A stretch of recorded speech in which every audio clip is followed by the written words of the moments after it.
Taste the Daily. Chennai Madhavaram புறநகர் பேருந்து நிலையத்தில் அதிமுக சார்பில் உலக ஓட்டுநர் தின விழா கொண்டாடப்பட்டது. திருவள்ளூர் கிழக்கு மாவட்ட அண்ணா தொழிற்சங்க செயலாளர் டி ரமணகுமார் ஏற்பாட்டில் நடைபெற்ற நிகழ்ச்சியில் கழக அண்ணா தொழிற்சங்க பேரவை செயலாளர் ஆர் கமலக்கண்ணன், திருவள்ளூர் கிழக்கு மாவட்ட செயலாளரும் முன்னாள் அமைச்சருமான மாதவரம் மூர்த்தி ஆகியோர் கேக் வெட்டி பேருந்து ஓட்டுநர்களுக்கு பூங்கொத்து மற்றும் இனிப்புகள் வழங்கினர். தொடர்ந்து அனைவரும் விபத்து இல்லாமல் வாகனம் இயக்க உறுதிமொழி ஏற்றனர். மேலும் மாவட்ட அவைத் தலைவர் PDC ராஜேந்திரன் உள்ளிட்ட கழக நிர்வாகிகள் பலரும் கலந்து கொண்டனர். வேலூரில் வரும் 16ஆம் தேதி அதிமுக இளைஞர் மற்றும் இளம்பெண்கள் பாசறை மாநாடு நடைபெறுவதை முன்னிட்டு ஆம்பூர் நகரம் மற்றும் மாதனூர் மேற்கு ஒன்றிய நிர்வாகிகளுக்கான ஆலோசனைக் கூட்டம் நடைபெற்றது. ஆம்பூரில் மாதனூர் மேற்கு ஒன்றிய கழக செயலாளர் பொறியாளர் வெங்கடேசன் ஏற்பாட்டில் நடைபெற்ற இந்த கூட்டத்தில் முன்னாள் அமைச்சர் KC வீரமணி பங்கேற்று நிர்வாகிகளுக்கு ஆலோசனைகளை வழங்கினார்.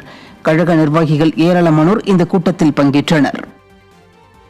உலக ஓட்டுநர் தினத்தை முன்னிட்டு திருச்சி மாநகர் மாவட்ட அண்ணா தொழிற்சங்கம் பேரவை சார்பில் கண்டோன்மெண்ட் பகுதியில் உள்ள தமிழ்நாடு அரசு போக்குவரத்து கழக கண்டோன்மெண்ட் கிளை மற்றும் மலைக்கோட்டை கிளையில் பணிபுரியும் ஓட்டுநர்களுக்கு பொன்னாடை அணிவித்தும் இனிப்புகள் வழங்கியும் கௌரவிக்கப்பட்டது. அதனைத் தொடர்ந்து காஜாப்பேட்டை பகுதி கல்லுக்குழி பகுதியில் ஆட்டோ ஓட்டுநர்களுக்கு பொன்னாடை அணிவித்தும் இனிப்புகள் வழங்கியும் சிறப்பிக்கப்பட்டது.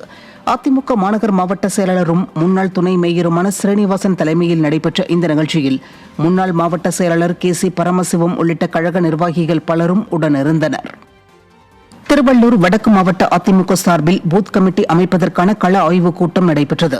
இதில் திருவள்ளூர் வடக்கு மாவட்ட கழக செயலாளரும் முன்னாள் சட்டமன்ற உறுப்பினருமான சுருணியம் பலராமன் தலைமை வகித்து பூத் வாரியாக நேரில் சென்று ஆய்வு செய்தார். தொடர்ந்து இளைஞர் மற்றும் இளம் பெண்கள் பாசறை சார்பில் உறுப்பினர் படிவம் மற்றும் விளையாட்டு அணி சார்பில் புதிய உறுப்பினர் படிவத்தை வழங்கினார்.